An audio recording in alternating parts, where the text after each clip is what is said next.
Bismillahirrahmanirrahim. Assalamualaikum warahmatullahi wabarakatuh. Selamat datang kembali di channel Warwa Story.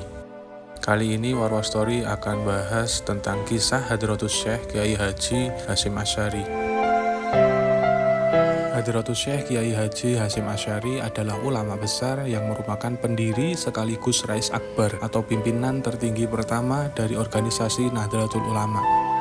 Kiai Haji Hasyim Asy'ari memiliki julukan Hadratus Syekh yang berarti guru besar, di mana beliau telah hafal Kutubus Sittah atau hadis 6 riwayat, dan beliau juga memiliki gelar Syayikhul Masyayikh yang berarti gurunya para guru. Pada suatu kisah ketika Mbah Hasyim menjadi santrinya Mbah Khalil Bangkalan, bisa dikatakan kesempatan untuk ngajinya tidak banyak, tetapi apapun yang dibutuhkan Mbah Khalil, Mbah Hasyim siap. Ketika mau ngaji, sepertinya Mbah Khalil ini juga iseng mau nguji santrinya yang satu ini, yaitu Mbah Hasyim Asy'ari. Diutuslah Mbah Hasyim untuk pergi ke hutan cari kayu. Tanpa membantah, Mbah Hasyim langsung berangkat ke hutan. Begitu selesai mencari kayu dan hendak mau ikut ngaji, wallahu a'lam bishawab, Mbah Hasyim juga diberi tugas untuk mengurus kuda-kuda milik Mbah Kyai Khalil Bangkalan. Dengan demikian, kesempatan ngaji Mbah Hasyim Asy'ari itu tidak banyak. Pada suatu hari, Mbah Khalil Bangkalan mendapat tamu dari Jawa. Dia seorang kiai, namun santrinya tidak sampai ratusan, namun hanya puluhan saja. Ketika tamu ditanya keperluannya apa, tamu tersebut mengutarakan keperluannya bertamu ke Mbah Khalil Bangkalan. Mbah Khalil, saya datang ke sini yang pertama mau silaturahmi, yang kedua saya hendak menikahkan putri saya. Berhubung dia sudah dewasa, kiranya patut untuk saya carikan jodoh. Apalagi usia saya yang sudah diambang pintu ajal, tidak lama lagi Allah pasti memanggil roh saya. Jika Kiai ada, saya mohon petunjuk dan izinnya Kiai untuk menikahkan putri saya dengan orang pilihan Kiai. Tanpa berpikir panjang, Mbah Khalil Bangkalan langsung memanggil Hasyim Asy'ari muda, yang waktu itu sedang mengurusi kuda di belakang rumah beliau. Tanpa banyak tanya lagi, Mbah Hasyim langsung diam menunduk dan Mbah Khalil Bangkalan berkata kepada tamunya, "Ini dia calon menantumu yang akan meneruskan perjuanganmu."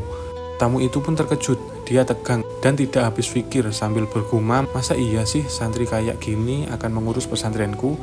Aku kok gak yakin ya, bila anak ini banyak ilmunya."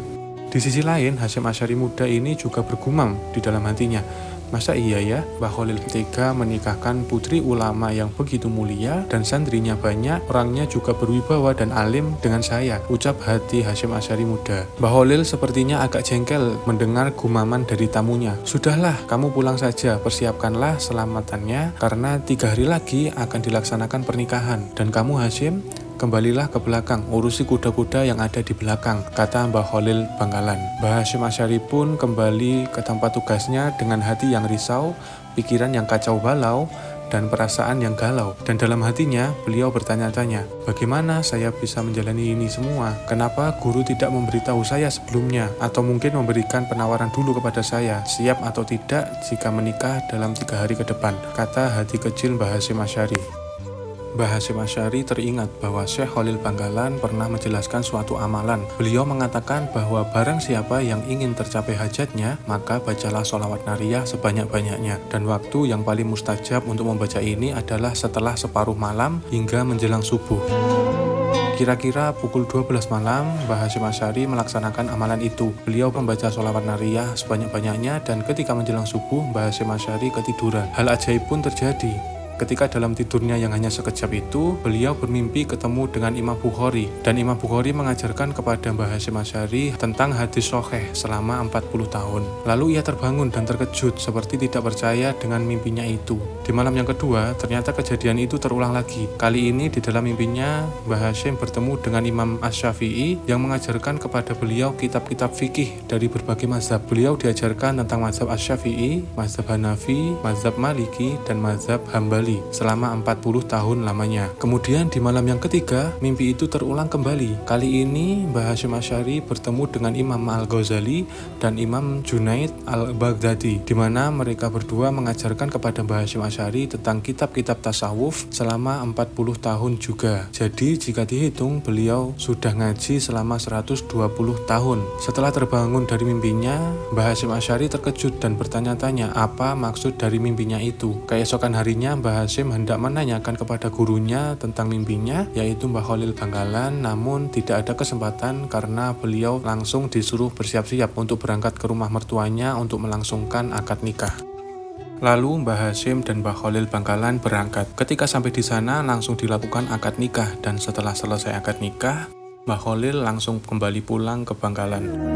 Sepatah kata pun tidak ada yang keluar dari mulut mulia Mbah Khalil, mulai dari Bangkalan sampai di tempat akad nikah. Baru ketika hendak pulang, Mbah Khalil berkata kepada Mbah Hasyim dan kepada mertuanya yang disaksikan oleh para santri dan para tamu undangan lainnya, "Syim Hasyim, jangan nyelereng-nyelereng. Ibadah ikut yang disampaikan Nabi melalui ulama-ulama dan ikutilah ulama-ulamanya Allah. Allah pasti selalu bersamamu," ucap Mbah Khalil kepada Mbah Hasyim. "Jangan ragu-ragu kepada Hasyim, dia sudah ngaji selama 120 tahun lamanya," ujar Mbah Khalil Bangkalan kepada mertuanya Mbah Hasyim Asy'ari. Mbah Hasyim Asy'ari dan mertua pun juga tidak begitu paham dan kebingungan menafsirkan perkataan dari Mbah Khalil Bangkalan. Kapan ngajinya 120 tahun, sedangkan dia baru berumur kurang dari 50 tahun.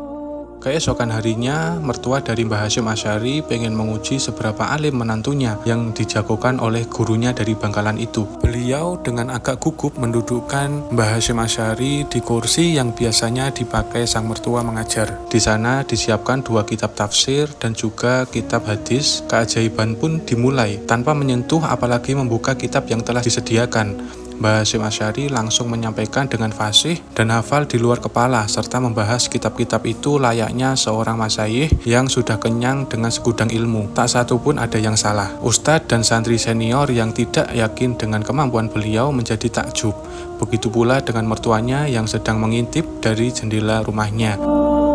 Dari hari itu hingga seterusnya, Mbah Hasyim Asy'ari yang mengajarkan kitab-kitab klasik yang tebal-tebal dari berbagai cabang ilmu agama, dan mulai detik itu juga tidak ada satupun yang meragukan keilmuan dan kealiman Mbah Hasyim Asy'ari. Itulah keramat dari Mbah Khalil Bangkalan kepada Mbah Hasyim Asy'ari, dan masih banyak lagi keramat beliau kepada santri-santri yang lainnya. Cukup sekian dulu ya teman-teman kisah yang dapat saya sampaikan kali ini. Semoga dapat memberikan manfaat untuk siapapun yang nonton. Silahkan komen mau request kisah siapa lagi yang mau dibahas. Jangan lupa subscribe agar channel ini cepat berkembang. Terima kasih teman-teman, sampai jumpa. Wassalamualaikum warahmatullahi wabarakatuh.